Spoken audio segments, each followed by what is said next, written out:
Buenas tardes a todos, gracias por venir a lo que es el segundo encuentro del Meetup de Transformación Digital, que sabéis que organiza Paradigma. Lo organizamos como idea de conducir o tener un punto de encuentro en torno a todos los frameworks tecnológicos o tecnologías que tienen que ver con transformación digital, para tener un ámbito donde podemos hablar de cosas diversas. Ya hubo un encuentro en torno a microservicios hace un par de meses, hoy vamos a hablar de API Management, y la idea, para los que estéis pendientes de futuras charlas, es hablar de tecnologías específicas de lo que viene a ser la tercera generación IT, o tecnologías que aceleran el desarrollo software en torno a productos digitales o transformación digital, ¿vale?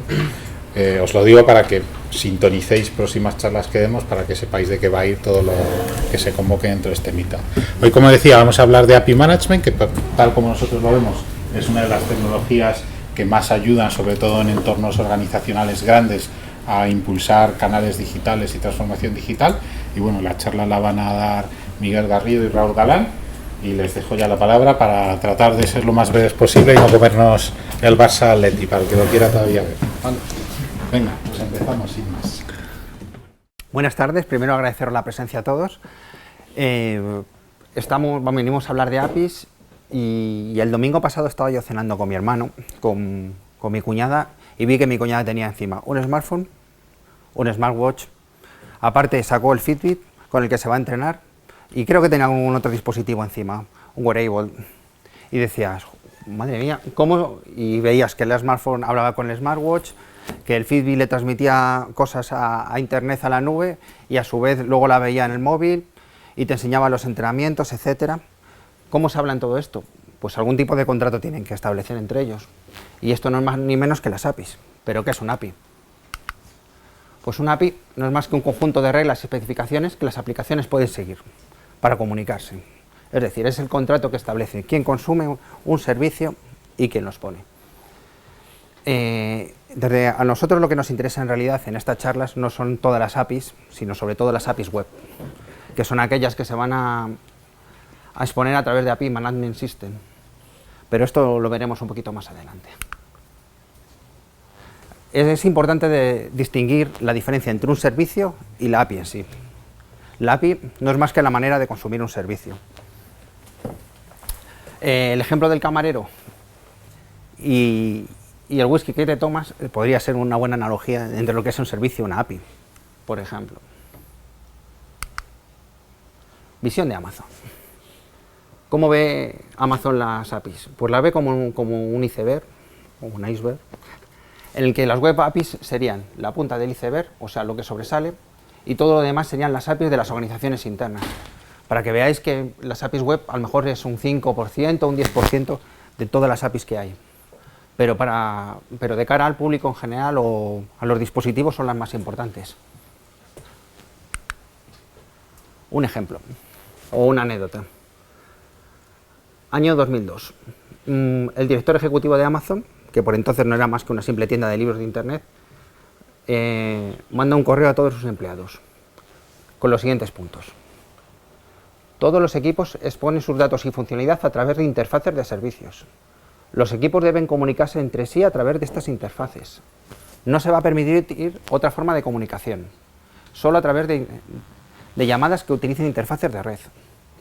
La tecnología empleada no debe ser un problema.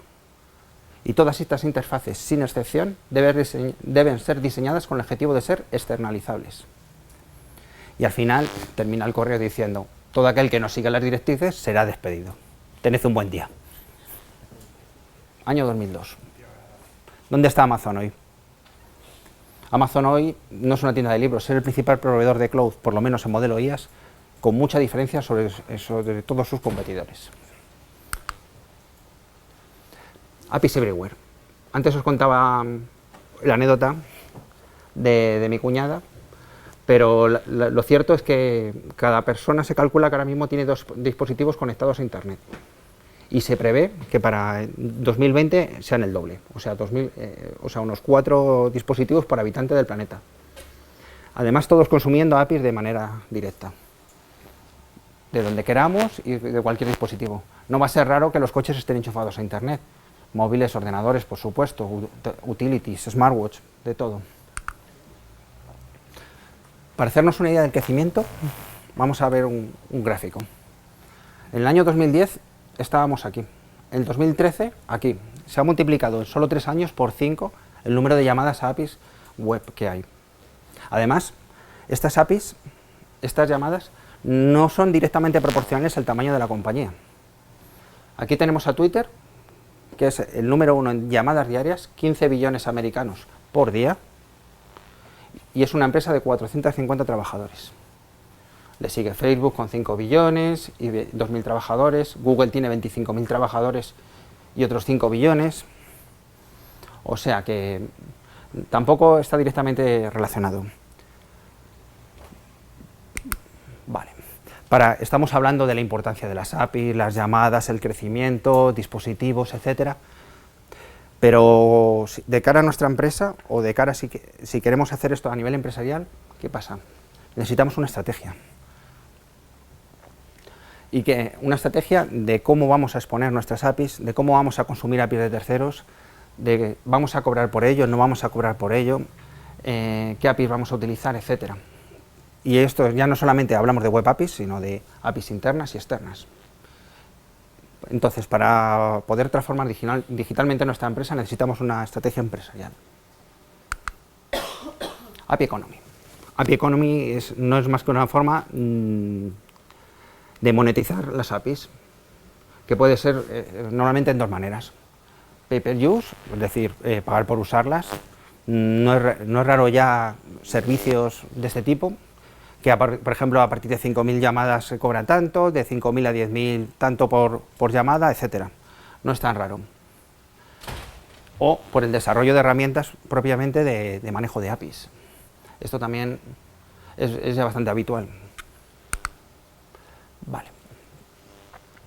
De cara a poder realizar todo esto que me estamos hablando, estrategia empresarial, exposición de APIs y demás, necesitamos una herramienta o un conjunto de herramientas que nos ayuden a hacer esto. Si no, este reto sería muy complicado. Para ello vamos a hablar de sistemas de API Management. ¿Vale? Lo primero vamos a ver lo que es el API Management. Es el proceso de publicar, promocionar y supervisar APIs en un entorno seguro y escalable. Vale. Adicionalmente podemos hablar de muchas más cosas. Podemos hablar de socialización, de lenguaje de definición, de lo que queramos. Pero principalmente tenemos que tener esas características. Tenemos que poder publicar, promocionar y supervisar APIs en un entorno seguro y escalable. ¿Vale? No es raro que haya gente que utiliza el término API Manager o API Management de manera para referirse a lo mismo.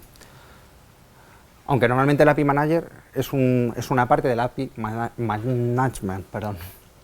¿Vale? En general, un sistema de este tipo se compone de tres componentes. El Gateway, que no es más que un enrutador, con características adicionales, pero es el enrutador. El Manager, que es quien controla a este enrutador. Y el portal, que es donde se exponen las APIs, se controlan, etc. ¿Vale? Entonces, están interrelacionadas entre sí. Tenemos el Manager, el portal y ambos que se hablan. Desde un punto de vista más operativo, el esquema sería el siguiente. Nuestras aplicaciones, móviles, web, etcétera, van a consumir APIs a través del Gateway. Normalmente el API Management va a ir en la DMZ de nuestra organización. ¿Vale? Entonces el Gateway se va a encargar de redirigir las llamadas hacia los backend correspondientes. Luego, por otra parte, tendremos una serie de desarrolladores que se encargarán de registrar las APIs, diseñarlas y socializarlas en el portal. Y luego están los administradores tanto del manager como del portal. Los administradores del manager se encargarán de publicar, versionar, de precar APIs. En cuanto al portal, de moderarlo. El portal tiene una componente social muy importante. Y aunque aparentemente y en un primer lugar no se le da tanta importancia, acaba siendo muy importante. Porque se pueden preguntar dudas de cara a la integración, de cómo se consume un servicio, o incluso cómo evolucionarlo, etcétera. Vale. Vamos a hacer un poquito de zoom en cada una de las piezas que hemos hablado. La primera de ellas sería la API Gateway. Funcionalidades que tiene que tener una API Gateway. Routine, enrutar mensajes de un punto a otro, lo que hemos dicho. Aplicaciones, la DMZ, nuestra API Gateway, que irá a los backend correspondientes. Multiformato. A veces necesitamos transformar nuestro mensaje. Por ejemplo, tenemos un servicio que expone los datos de un usuario, pero no queremos que el zip se vea. El zip el NIF de un usuario, o el segundo apellido, una serie de cosas. Pues podemos enmascararlos, eliminarlos, etcétera, realizando transformaciones. También necesitamos poder monitorizar el tráfico de entrada y salida. Más cosas que suelen ser habituales, multiprotocolo.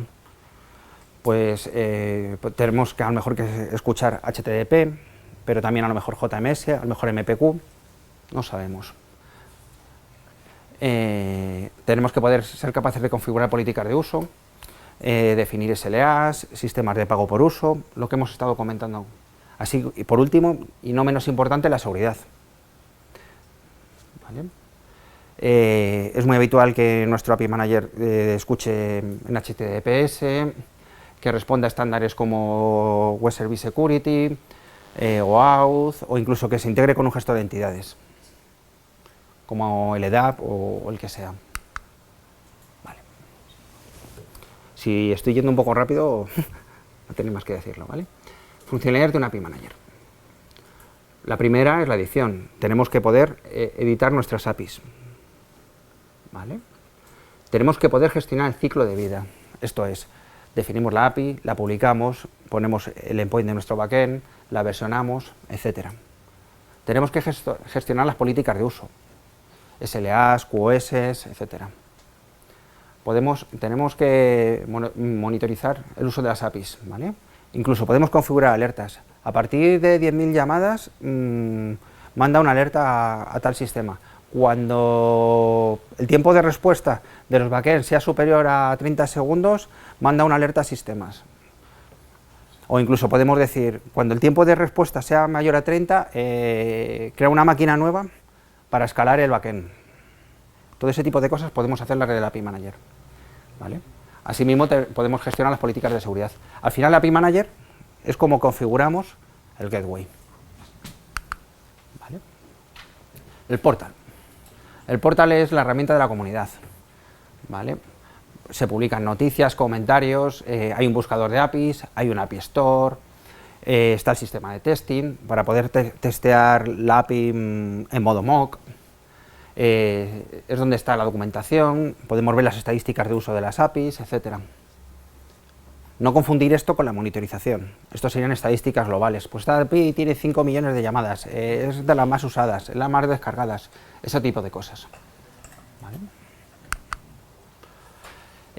Estado del arte.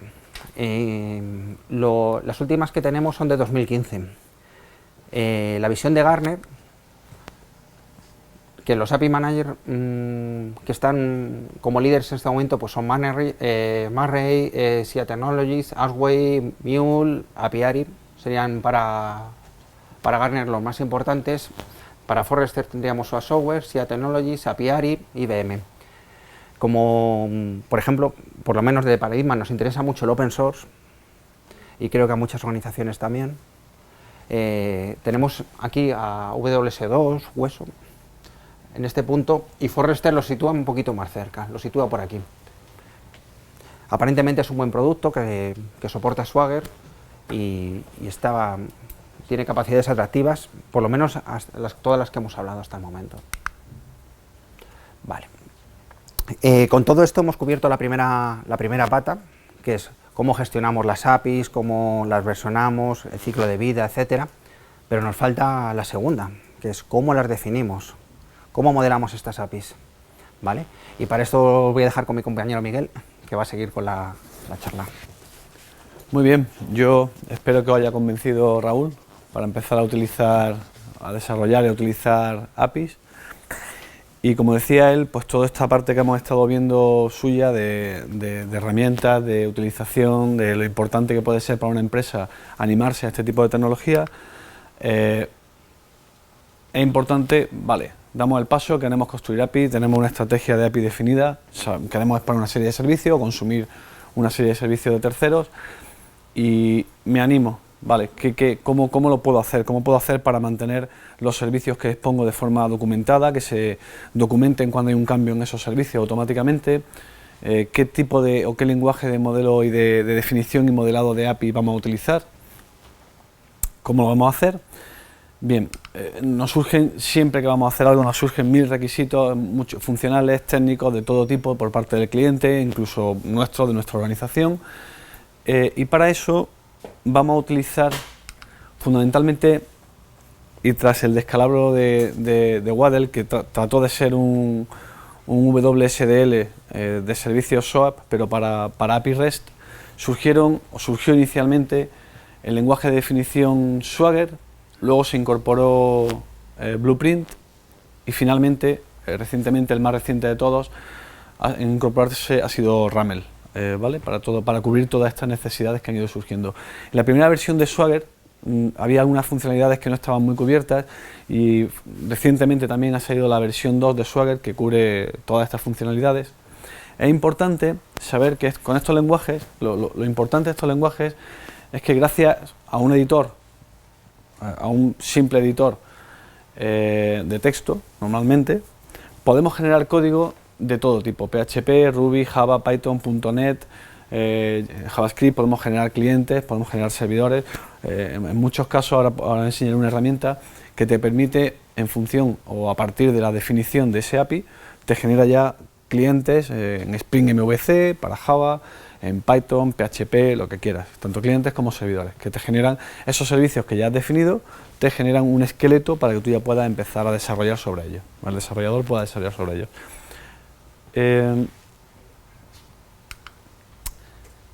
Como podemos ver, el interés que generan, sacado de Google Trends, simplemente, el interés que genera a lo largo del tiempo, Swagger está bastante por encima del resto de lenguajes de definición y modelado. Y paso, para no ser muy pesado con todo esto, a un pequeño ejemplo. Si tenéis alguna duda sobre el ejemplo, la podemos ver. Dejo ahí el...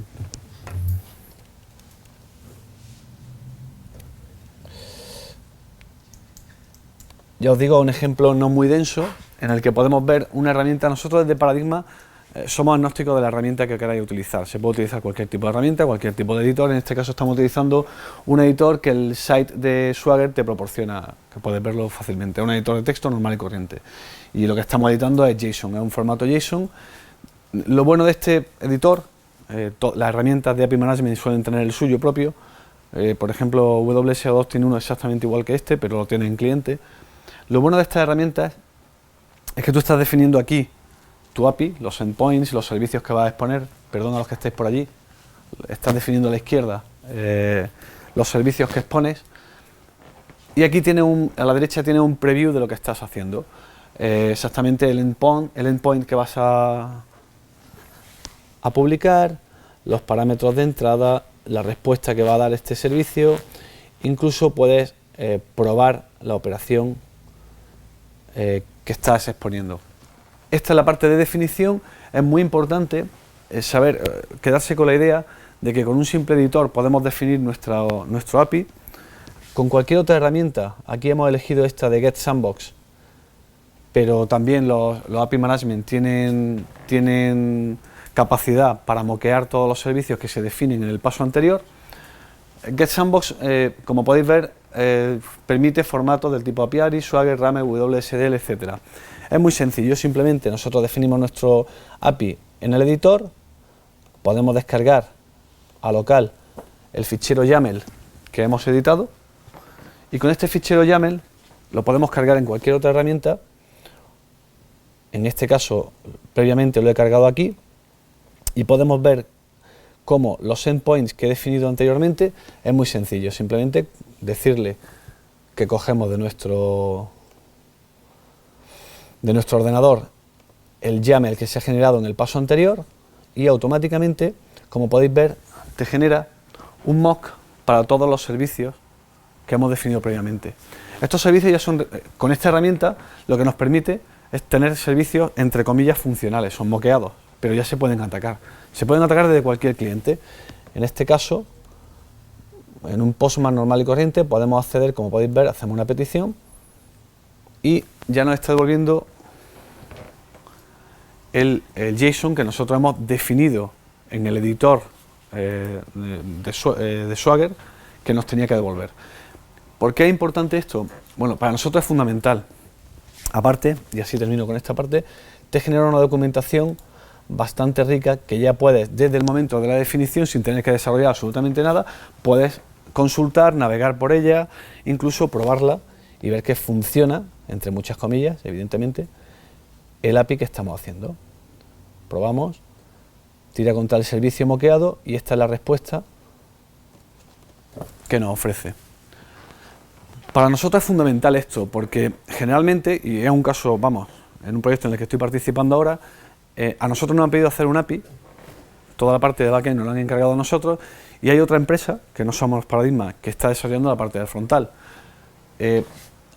Esa empresa, y para nosotros, ya pueden estar tirando de un mock, de un servicio moqueado, y estar desarrollando su dispositivo móvil.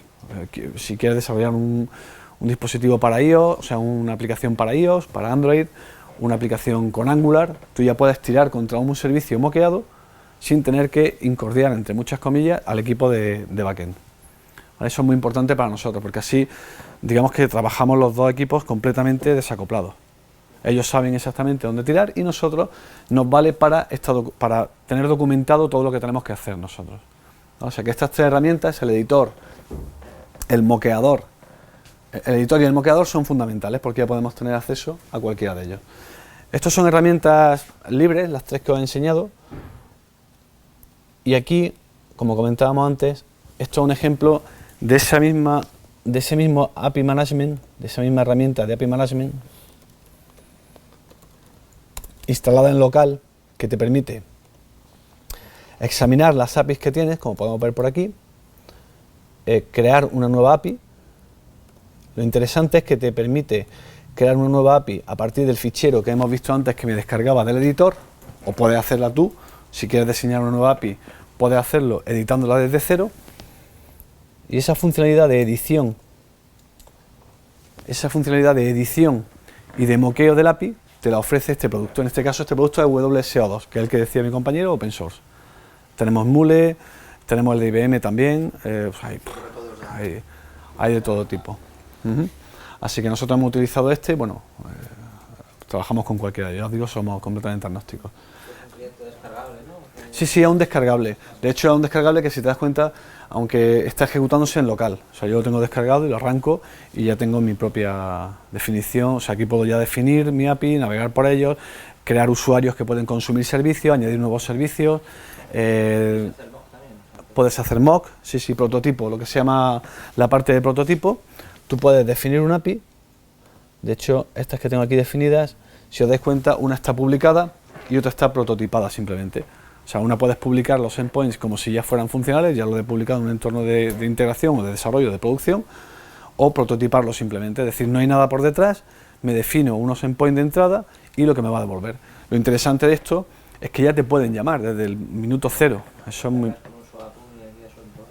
Eso es, para nosotros es fundamental, porque primero, el equipo de backend ya tiene una documentación muy clara, muy clara, de lo que tiene que hacer, parámetros de entrada, parámetros de salida, los endpoints que vamos a tener, qué hace cada uno de ellos, con una breve descripción, qué errores va a devolver en caso de que devuelva alguno. O sea, todo esto lo tiene ya nuestro equipo de desarrollo para poder fijarse como documentación. Y lo importante del moqueo es que el tercero que va a consumir estos servicios puede consumirlos desde el minuto cero. O sea, eso es muy interesante. O sea, con muy poco trabajo parece que ha hecho todo el proyecto. Y nada, poquito más. Os animamos a que... perdón, sí. Vale, esta es una de las partes del WSO2, que es el manager, por decirlo de alguna forma.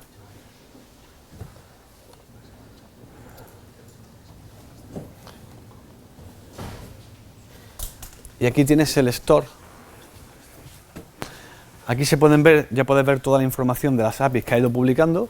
puedes publicar tantas como quieras, evidentemente, dar permisos, dar accesos, ver toda la parte de estadística de consumo de API, etcétera, y publicarlas en un entorno sandbox o de producción. O sea, simplemente aquí tenemos, ya os digo, todas las APIs que tenemos publicadas.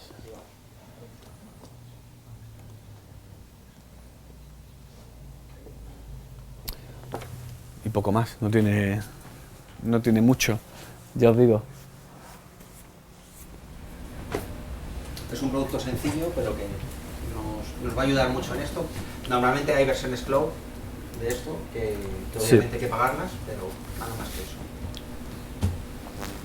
Si tenéis alguna duda. ¿Cómo se licencia esto? ¿Qué tipo de licenciamiento?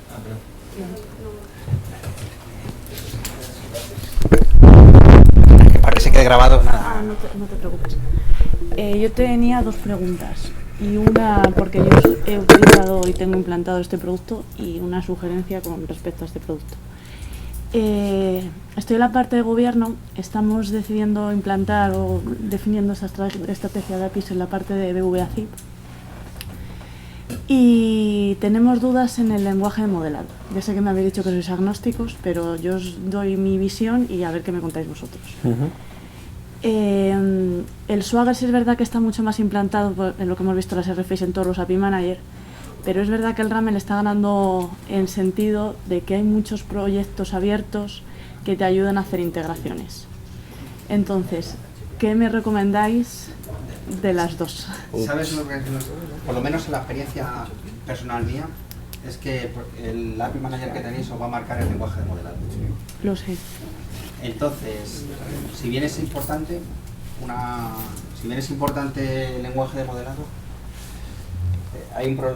tienes el problema de que si ya tienes este producto implantado ahora... No es en el caso, esta es otra experiencia anterior. Vale. No es que tengamos este producto de momento. Se está barajando entre uno de los posibles, pero no le tenemos... Como ha contado Miguel, ahora con Swagger 2 ha dado un cambio importante la cosa. Entonces, nuestra experiencia es que Swagger 2 ha copiado Ramel. También es verdad que Ramel ha sacado la versión 1 respecto a la 0.8 y también es un poquito mejor. Todo es... Sí, inicialmente Swagger fue pensado para hacer, fundamentalmente, un lenguaje para utilizarse para la documentación, es decir, tú generabas el código y ese código con anotaciones, si estás utilizando en caso de Spring o cualquier tipo de lenguaje, ese código autogeneraba esa documentación. Pero con la versión 2 permite toda la parte esta de moqueo y claro, nos estás preguntando a dos que yo prefiero actualmente Swagger, la versión 2 de Swagger, y bueno, Raúl está trabajando bastante con Ramel, o sea que... ¿Sabéis si existe alguna especie de traductor o algo así? Porque un proyecto Ramel to Swagger y Swagger to Ramel, pero no sé si a versión 2 de Swagger, no lo tengo claro. Seguro que a versión 1 de Swagger sí.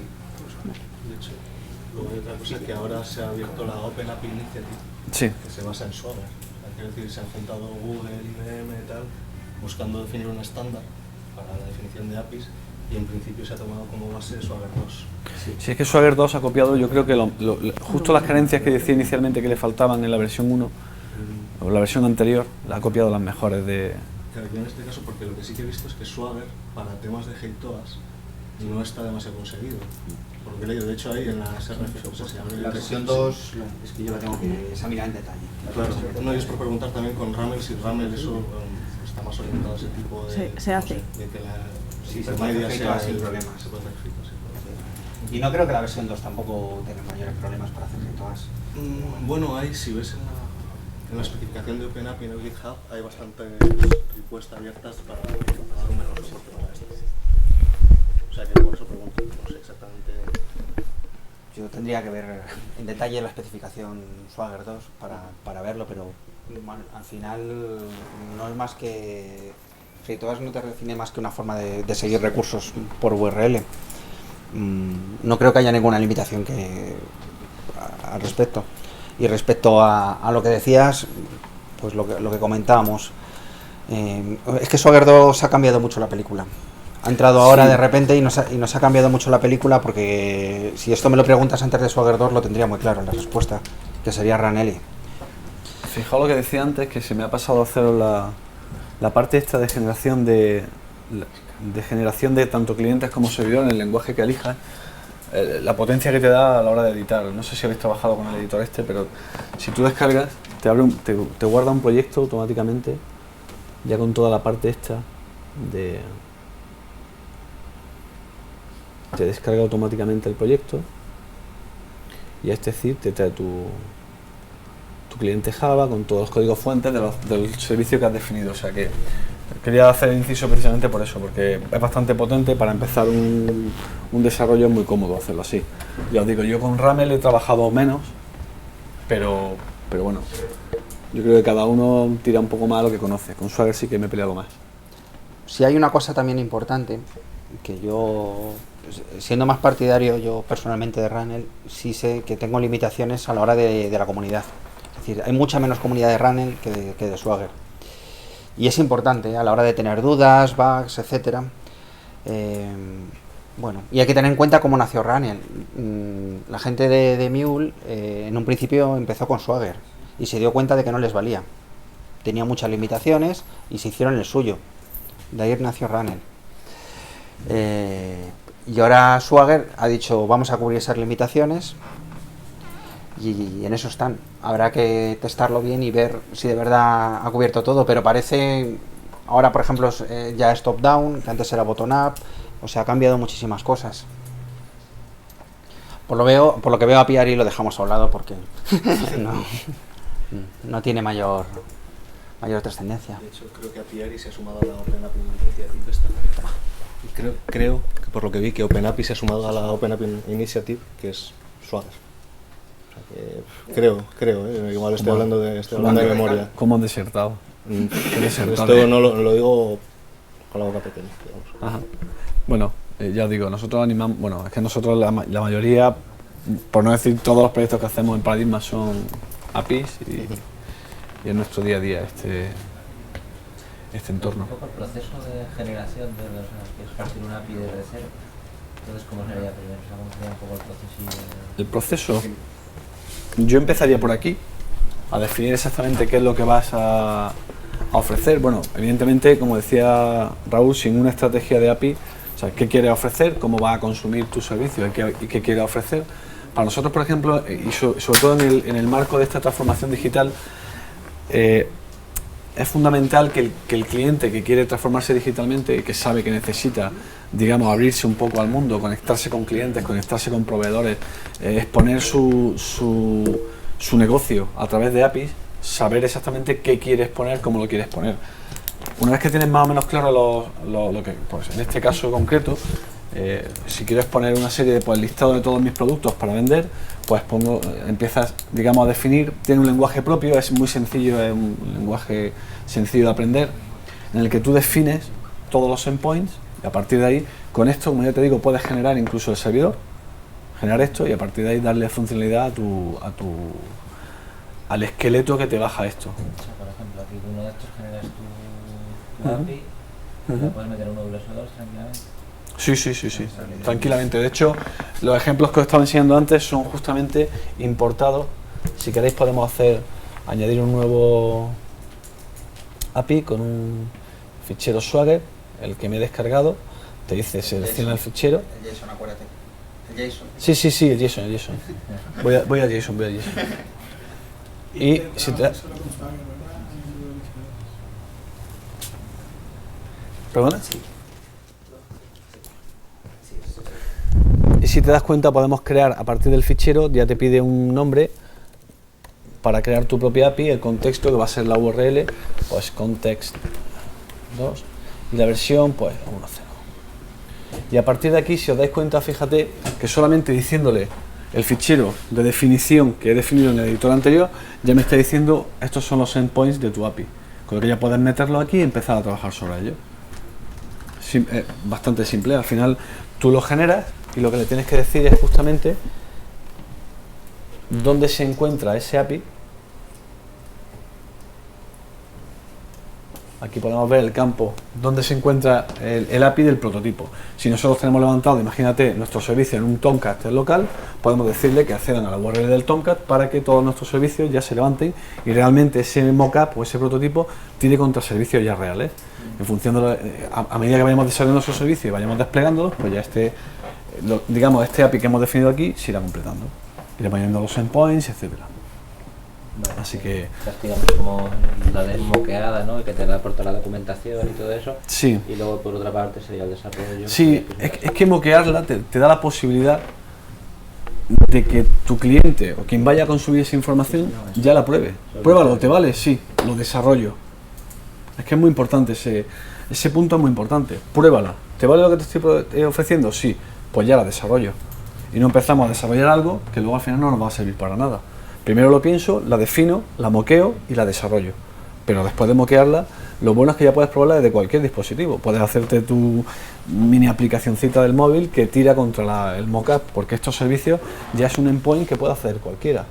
Fíjate que este URL es unos servicios ya reales, que están aquí, que este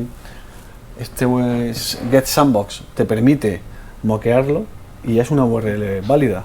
O sea que es bastante interesante. Al final puedes probar antes de desarrollar, que, ojo, es una ventaja bastante importante. Sí, para tu cliente, perfecto. Perfecto. Toma, ahí lo tienes, Incluso para ti, porque te aseguras que lo que vas a desarrollar es lo que el cliente quiere. O sea, al final es una ventaja para los dos. Para el cliente, que puede probarlo y decir, me vale, si me lo haces así, me vale, y a ti ya y tú ya tienes la seguridad de que si lo haces así, a tu cliente le vale. O sea que para mí es una ventaja fundamental poder desarrollar en esta línea.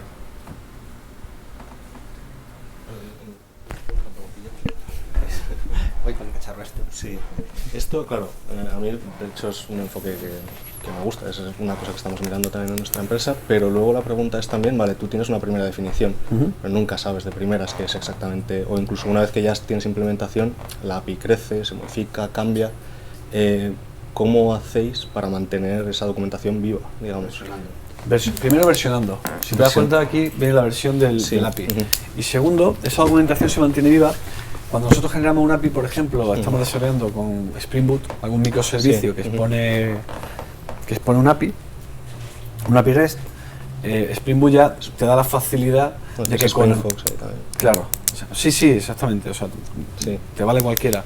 O sea, te da la posibilidad de que con anotaciones te mantiene el código. Si tú añades un nuevo campo, mantienes viva esa documentación. El moqueo, claro, evidentemente cambia, pero la documentación la mantiene viva porque se genera automáticamente. Vale, a eso me refiero, con el código y tal. Con el código te permite, que es lo que inicialmente hacía Swagger, el button up, que a partir del código te generaba documentación. Ahora ya vamos en otra línea. No habéis usado Spring REST Docs, ¿no? Lo que pasa es que eso te genera una documentación, o sea, quiero decir, no te genera Swagger. Te han montado su propio chiringuito para generarte a partir de los tests y tal. No lo hemos utilizado. Te genera a partir de test y ya te genera una documentación. Sí, pero no es un formato Swagger o Ramel, es un ASCII-doc con snippets de lo que vas sacando. Queda bastante limpio por el tema del código, pero es cierto que no te genera una definición que eso luego sea entendible por otra.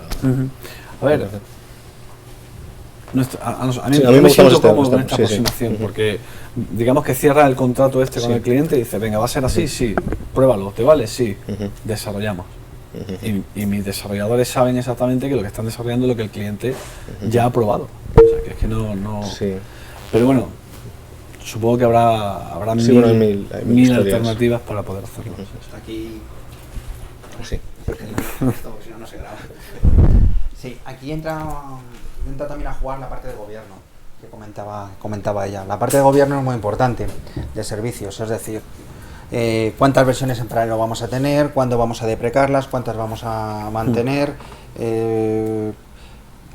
cuándo vamos a versionar, porque a lo mejor no siempre tenemos que versionar un servicio. A lo mejor añadir un campo no rompe API.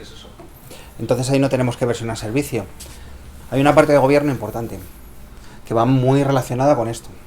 Pero toca sentarse y definir las normas, y luego una vez que se han definido, también toca que un equipo esté pendiente de ello y que se cumpla. Porque no solo es escribirlas, sino luego asegurarse de que se cumplen. Porque tú puedes tener la herramienta, pero si no...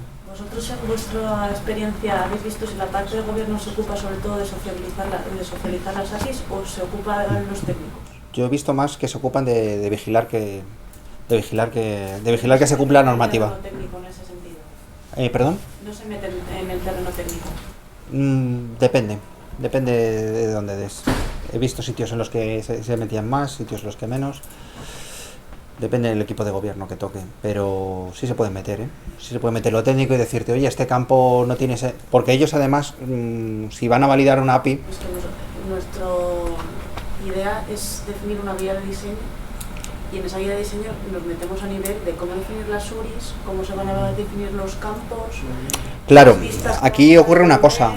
Claro, aquí ocurre una cosa en la parte de diseño. Aquí ocurre una cosa en la parte de diseño. Tenéis un objeto... hablando de organización, tenéis el objeto cliente y el objeto cliente, los de una empresa que hacen un desarrollo lo hacen de una manera, el objeto cliente de la segunda empresa lo hace de otra, pero el objeto cliente es el mismo para toda la empresa. Entonces hagámoslo una vez, hagamos un esquema y ese esquema asegurémonos de que lo utiliza todo el mundo. Eso para mí debería ser también parte de las funciones de gobierno. Utilizar esquemas corporativos, fomentar la reutilización de servicios. Si ya tienes un servicio que hace lo mismo, no hagas otro igual. Utilización de proyecciones, por ejemplo.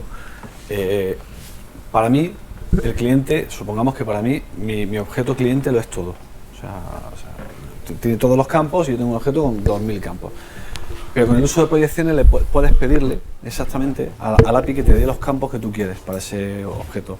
Entonces eso nosotros lo utilizamos mucho porque si queremos aligerar o queremos ser agnósticos de quién nos consume, no es lo mismo que te consuma un cliente una app móvil que tiene consumo de tarifa de datos, consumo de batería para el parseo de ese JSON. Si tú le devuelves un JSON de 20.000 campos o de 200 campos para uno que necesita, definimos muchas veces lo que son los campos de proyecciones. Las proyecciones de MongoDB las aplicamos a lo que es el interfaz, bueno, el esquema del servicio, con lo que el cliente que nos quiera consumir de forma ligera, que solo necesita un campo, nos pide exactamente el campo que quiere o el conjunto de campos que quiere para ese modelo.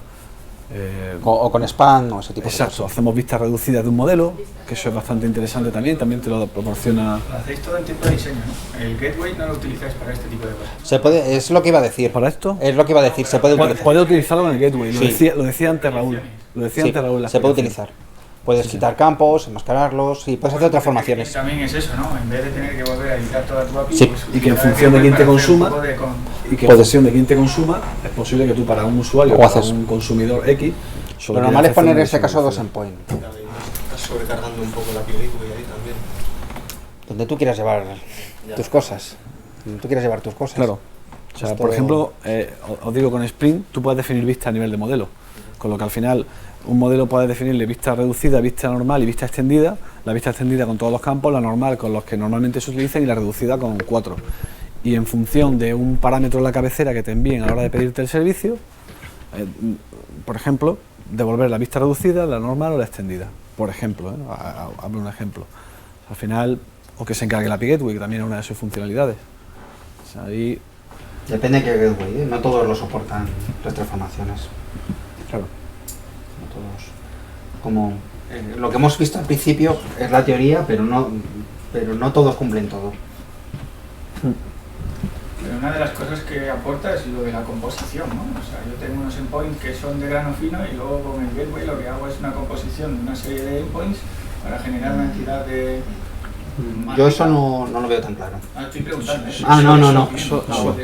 No. Solamente con la API Gateway yo no lo haría. No. O bien servicios de segundo nivel que consumen estos servicios de primer nivel, o si ya te metes en un ESB que te permita... O sea, la administración de los servicios lo recomendáis a nivel de SB, no de gateway. Si lo que quiero hacer es ese tipo de cosas como las que ha planteado, eso ya tienes que hacerlo con otro servicio o en un SB, como tú quieras. Si tienes lógica adicional, llamo al primer servicio y en función de lo que me devuelva hago esto, y aparte llamo al segundo servicio. Eso es un poco más complicado, pero si imagínate que tú si solo hay agregación para consultar saldo vas a posición global y luego te devuelven los saldos, son 2 llamadas. Esa orquestación que no es muy compleja se la podía tragar el gateway de WS2 perfectamente. Si hay agregación, posiblemente sí, porque como solamente tienes que coger el JSON de uno y el JSON de otro y componerlo, es sencillo. Pero si tienes que hacer alguna operación condicionada a la respuesta del primero, o un bus o un servicio de segundo nivel, que sea posición global y que vaya a los datos de un cliente, luego vaya a los datos de las cuentas o de los productos que tiene asociados a ese cliente y haga las operaciones necesarias, ya sea agregación de información o, no sé, una intersección, lo que haga falta, lo que necesite hacer. Depende del... Es que si tienes un bus que además, con un poco de suerte, también habla el mismo lenguaje que habla tu API Gateway, es win-win. Sí, pero no dejaron meterle retardo también. Claro, obviamente. O sea, si el tiempo lo va a tener que llevar en algún sitio, la gestión la tienes que hacer. O bien te la lleva al gateway, o un servicio de segundo nivel, o a un USB. Bueno, es que el gateway de WS2 es el bus de WS2. Sí. Normalmente sí. Sí. Normalmente han hecho eso, han cogido el bus, le han quitado funcionalidad y lo han puesto a la DMZ. Y lo han puesto. Suele ser más o menos eso, una idea. Pero al final te un poquito más ligero. El de IBM tiene data power por dentro, o sea que... Sí. Bueno, yo IBM no doy mis opiniones. Nos están grabando, no puedes decir nada malo. Pero sí, al final es que cada cliente, cada servicio, cada caso es un mundo. O sea, hay algunos que te dicen que no pueden meter más retardo en data power porque están instalados de una forma en la que no pueden meter retardo ahí, y te obligan o te sugieren a que lo soluciones tú con un servicio de segundo nivel o yo qué sé, no sé. O sea, al final hay mil... O sea, no me he encontrado con data power, no me he encontrado con Mule, no me he encontrado con TIBCO, con USB, de todo tipo. Así que nada. Una cosilla más. Y para la parte de gobierno, o sea, eso, cuando tienes orquestación, ¿cómo llevas esa parte de gobierno? Orquestación de servicios. Claro, porque eso es, vale, yo tengo un servicio que usa esto puede ser un USB de un lado o coge otro de otro lado. Yo eso lo veo ya, eso es SB. Para mí eso es SB. O incluso, depende del tipo de orquestación que sea, mejor necesitas RPM, eso. Pero eso ya estamos hablando casi lógica de negocio, ¿no? No, pero... No gateway puro. Yo me refería un poco más al tema de gobierno, o sea, decir, voy a tocar este servicio.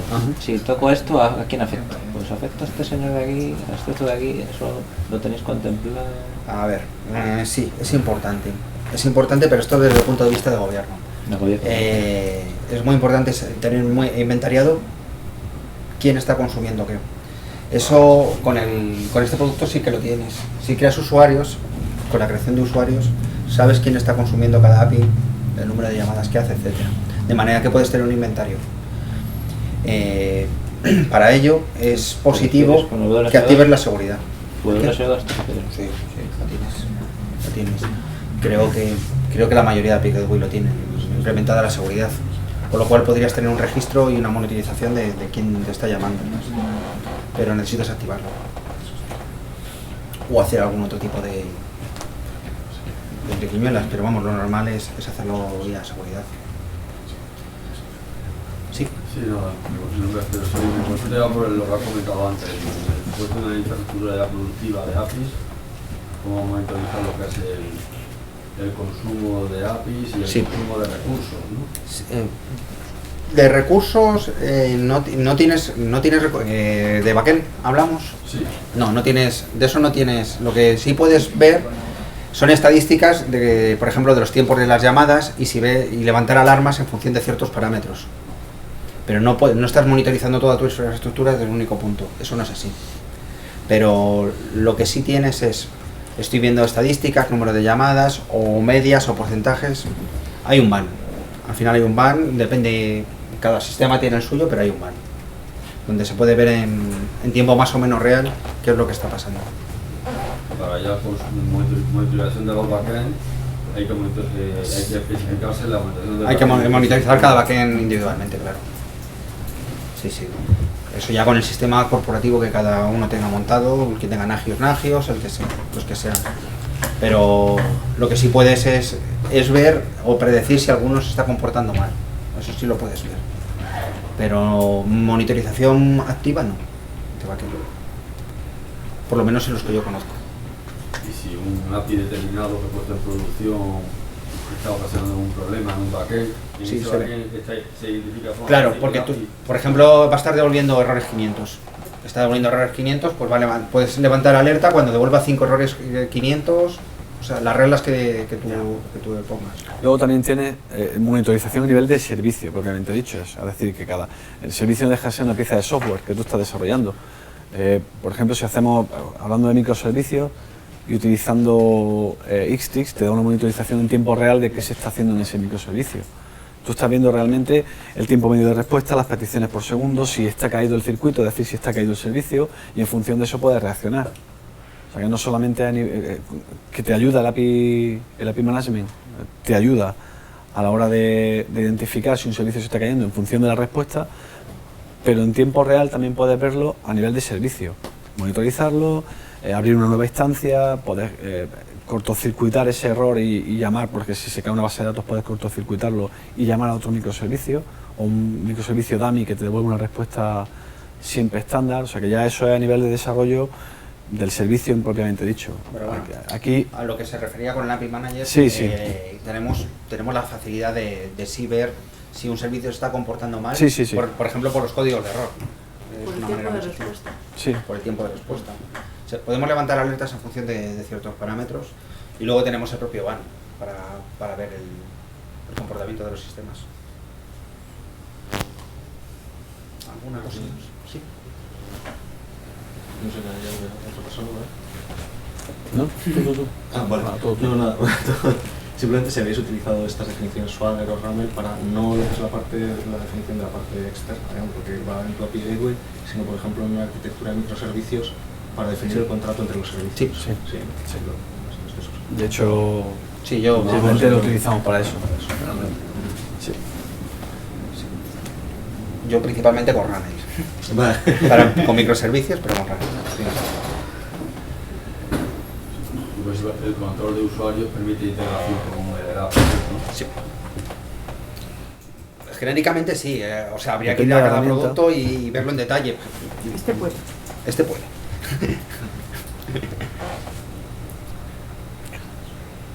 El de API más cosas, entiendo. Que active directorio activo creo que también. Algunas, incluso base de datos, seguramente.